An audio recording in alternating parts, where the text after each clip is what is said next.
What's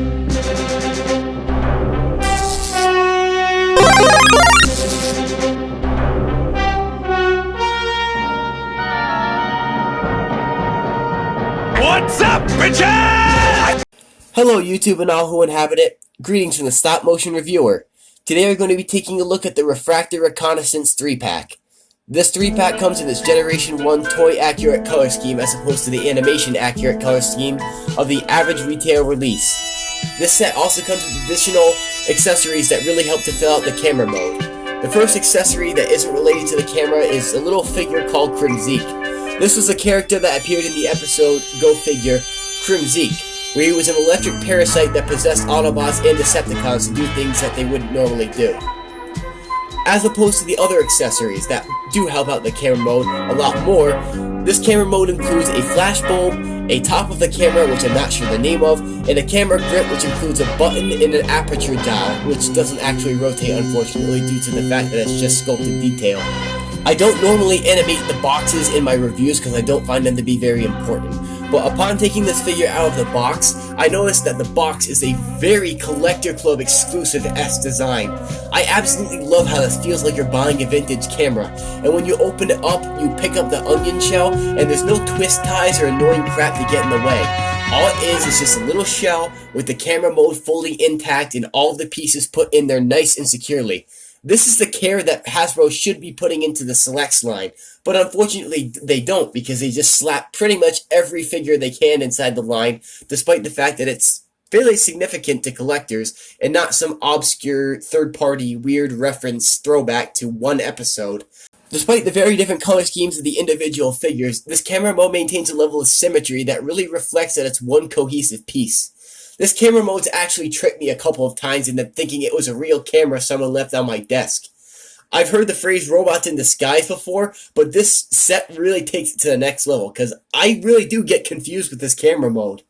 Speaking of the paint job, there are some pretty stupid problems that I encountered upon opening this figure out of the box. First of all, I believe Spyglass and Viewfinder had their heads flipped on the wrong way, so there's severe paint chipping on both the shoulder and a little bit of the heads of the figure.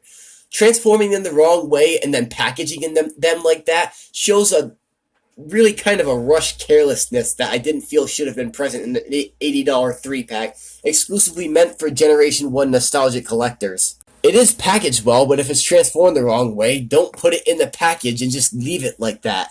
To prevent myself from getting off track, let's go over transformation.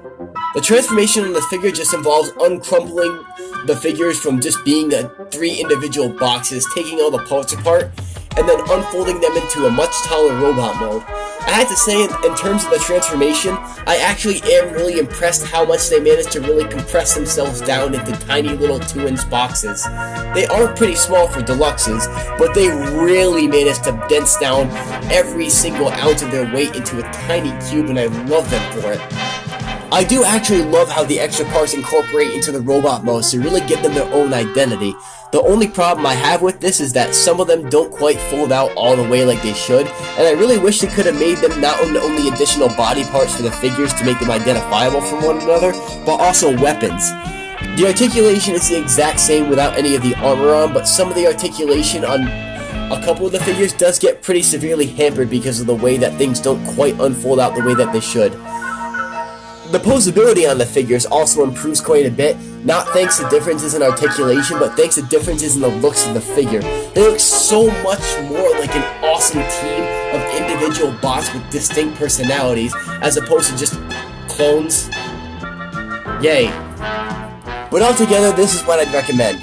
If you're going to get either the individual retail releases or the cartoon or the Generation 1 toy accurate releases, I'd say go with the toy accurate ones. It is about $10 extra of parts that you're going to be spending or whatever, but at the end of the day, these small extra parts are actually worth it. On kind of a side rant, I am really sick and tired of people complaining about how leader class figures too small, extra parts not necessary. Durr. Altogether, I give the Reconnaissance 3-pack a very solid 9.5 out of 10. The only reason I didn't give it a literal perfect 10 is because of stupid imperfections in areas of the paint job, including on, I think, I think its viewfinder has these weird swirl marks in his shins and then the paint chipping on the head due to mistransformation and shipping or whatever. Anyways, this has been the Stop Motion Reviewer, and I think my next review is going to be on Seed's Soundwave.